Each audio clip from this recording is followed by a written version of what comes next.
Hi friends, welcome to our channel. పూర్తి video చూసి channel subscribe చేయండి అండ్ వీడియోని లైక్ చేయండి. ఈ వీడియోలో తెనాలి నాజరపేట సంకావారి వీధిలోని రుక్మిణి సమేత పాండురంగ స్వామి దేవాలయం 84వ వార్షికోత్సవం సందర్భంగా జరిగిన రుక్మిణి కళ్యాణం చూద్దామండి.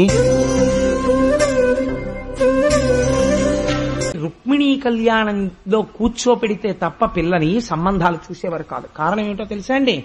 ఆర్యామహాదేవియున్నను రక్షింప నిరుంగునో ఎరగదో నా భాగ్యమెట్లున్నదో.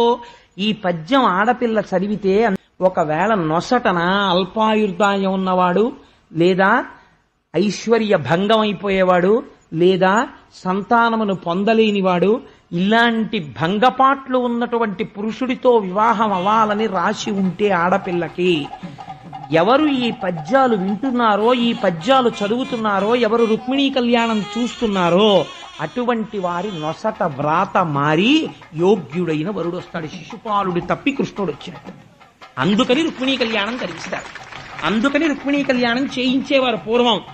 ఆ రుక్మిణీ కళ్యాణం చదివితే, చూస్తే మనకి ఉన్నటువంటి కొన్ని కోట్ల జన్మలుగా వస్తున్న పాపరాశి వలన ఏర్పడినటువంటి కర్మవాసనలు తొలగి బుద్ధి చేత ఈశ్వర పాదములు పట్టగలుగుతాం.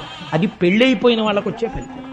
కాబట్టి అన్ని స్థాయిలలో ఉన్న వాళ్ళని రుక్మిణీ కళ్యాణం ఉద్ధరించేస్తుంది. అంత గొప్ప లేఖ అటువంటి పద్యాలు.